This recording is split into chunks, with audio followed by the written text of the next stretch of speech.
और स्टेज पे वरिष्ठ नेता, हमारे प्यारे कार्यकर्ता, छत्तीसगढ़ के भाई और बहनों, प्रेस के हमारे मित्रों, आप सबका यहां बहुत बहुत स्वागत, नमस्कार।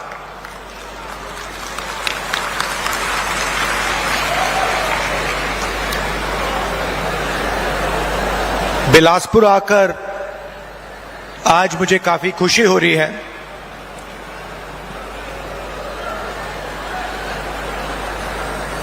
बैठा था और मुझे ये रिमोट कंट्रोल दिया गया और कहा कि देखिए, इस पे आप इसका बटन दबाइए। और जैसे ही हमने बटन दबाया तो हजारों करोड़ रुपए सीधे छत्तीसगढ़ के गरीब जनता के बैंक अकाउंट में गए।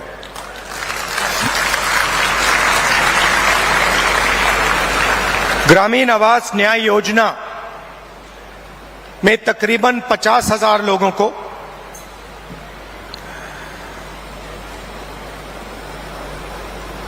1-2 सेकंड में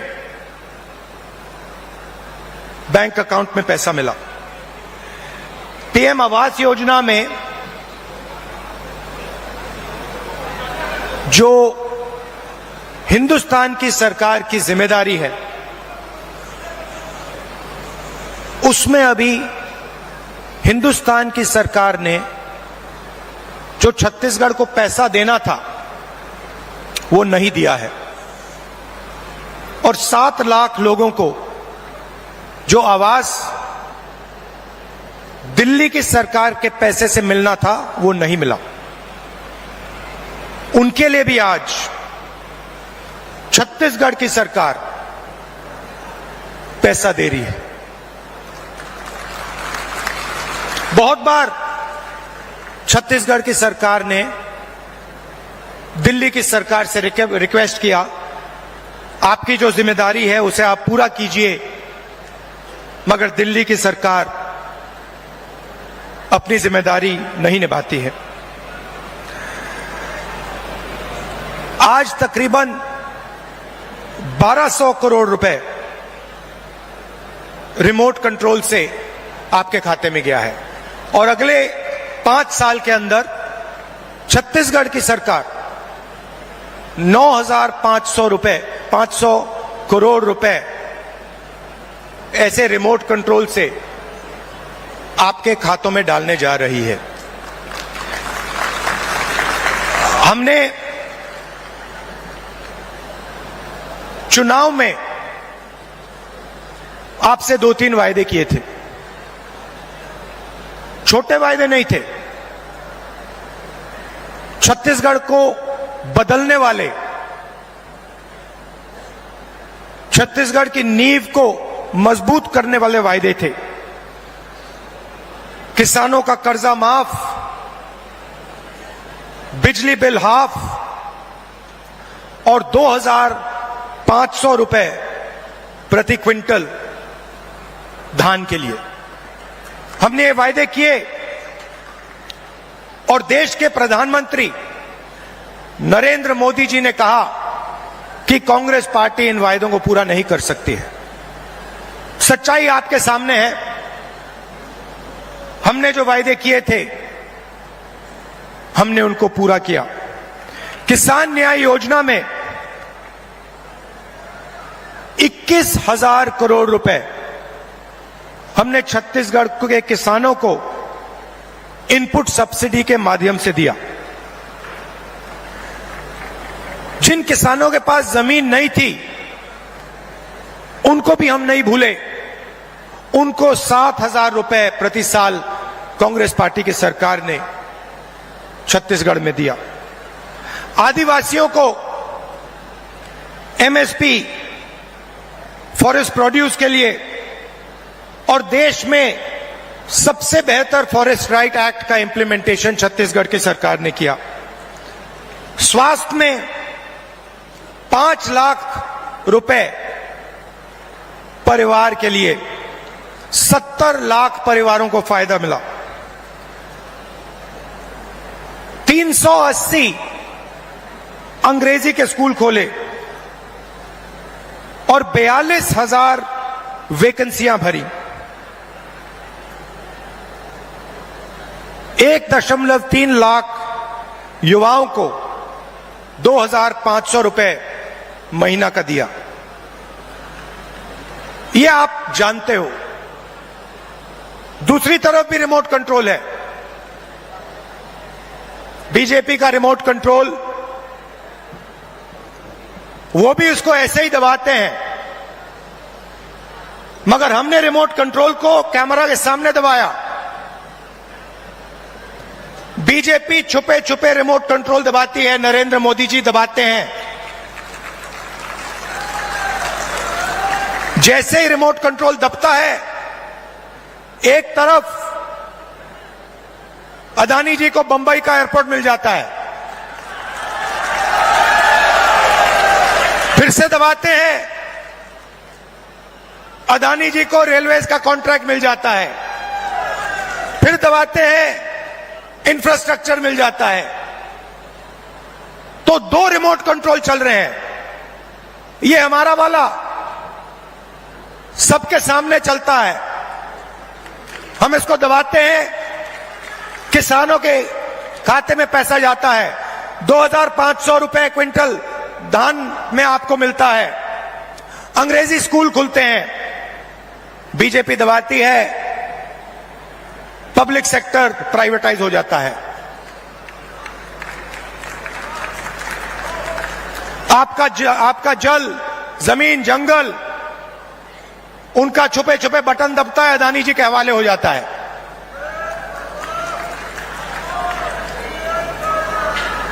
तो 2 तरीके के रिमोट कंट्रोल हैं। अब मैंने उनके रिमोट कंट्रोल के बारे में पार्लियामेंट में बात उठाई। मैंने नरेंद्र मोदी जी से पूछा कि मोदी जी, आपका अदानी जी के साथ क्या रिश्ता है? डिफेंस में अदानी जी को पूरा का पूरा फायदा, पोर्ट्स में पूरा फायदा, एयरपोर्ट्स में पूरा फायदा। आपने 5 किसानों के कानून, काले कानून बनाए, उसमें उनको फायदा देने की कोशिश की। तो मैंने उनसे पूछा, नरेंद्र मोदी जी, आपका रिश्ता क्या है? उनके हवाई जहाज में आप जाते हो, रिश्ता क्या है? जवाब मिला, मेरी लोकसभा की सदस्यता रद्द कर दी।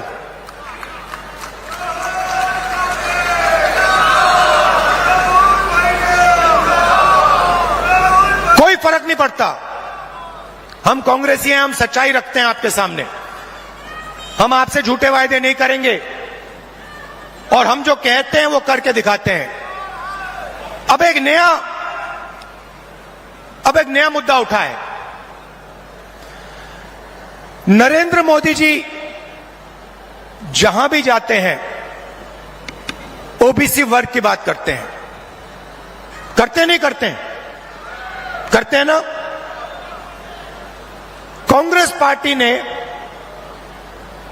कास्ट सेंसस किया था, याद है आपको? याद है?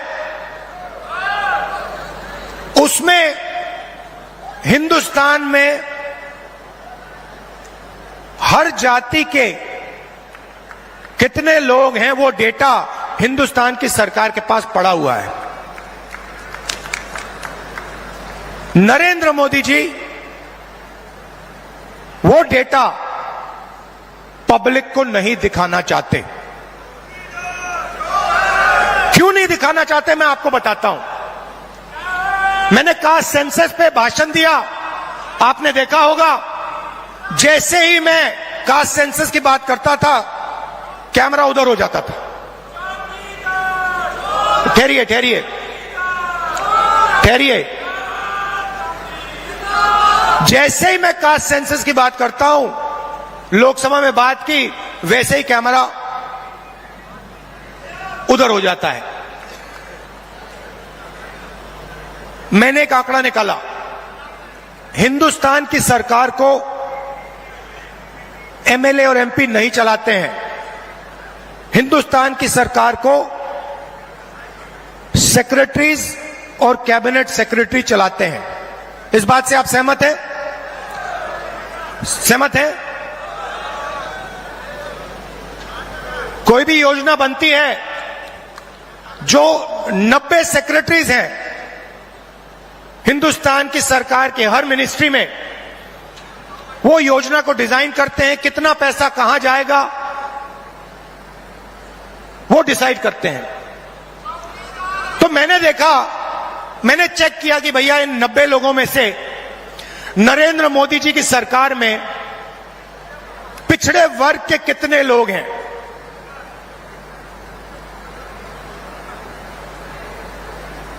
आप हिल जाओगे।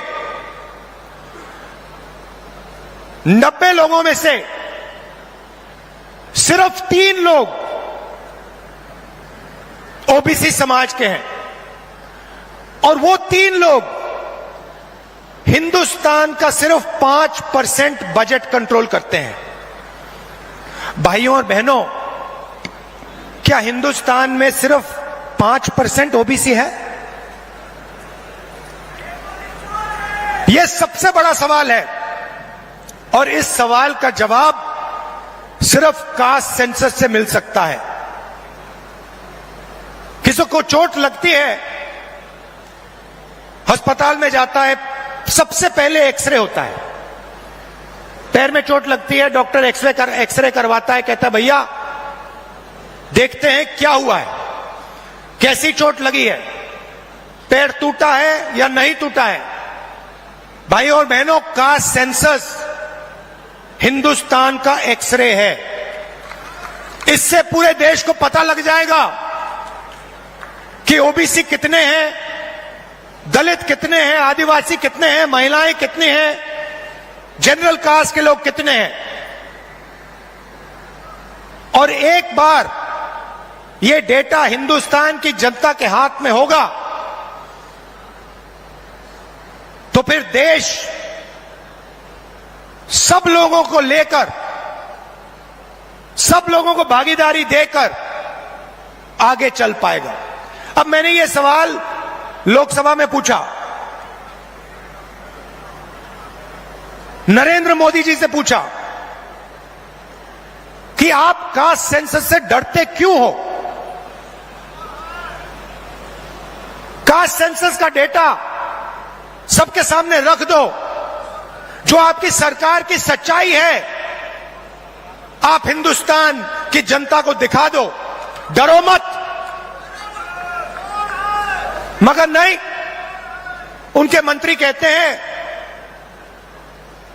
हमारे ओबीसी के विधायक हैं, ओबीसी के सांसद हैं, और उन्हीं सांसदों से आप लोकसभा में बात करो, वो आपसे कहते हैं कि भैया देखो हमारे से कोई कुछ पूछता नहीं है, हम कुछ बोल नहीं सकते, हमें तो यहां मूर्ति जैसे रखा हुआ है।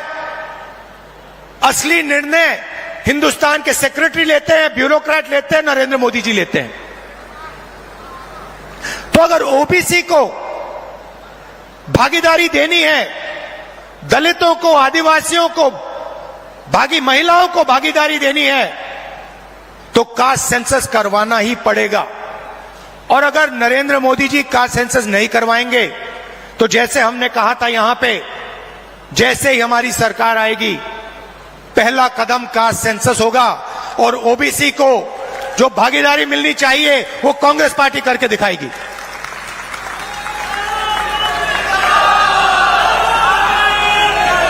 आप सब यहां आए, दूर दूर से आए, हमारी बात सुनने आए, आपने अपना कीमती समय हमें दिया, इसके लिए दिल से बहुत बहुत धन्यवाद।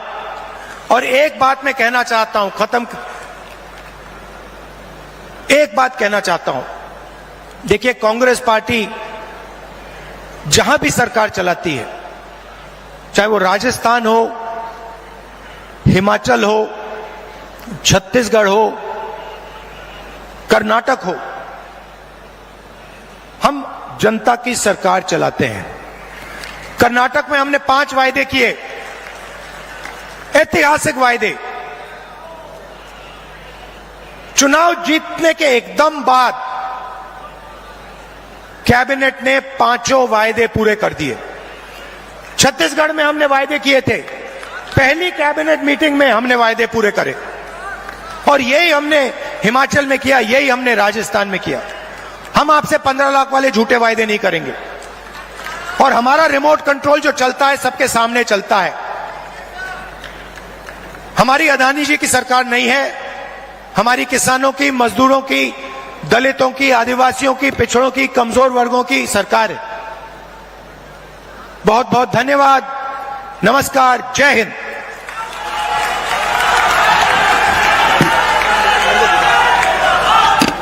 जोरदार तालियां माननीय राहुल गांधी जी के लिए।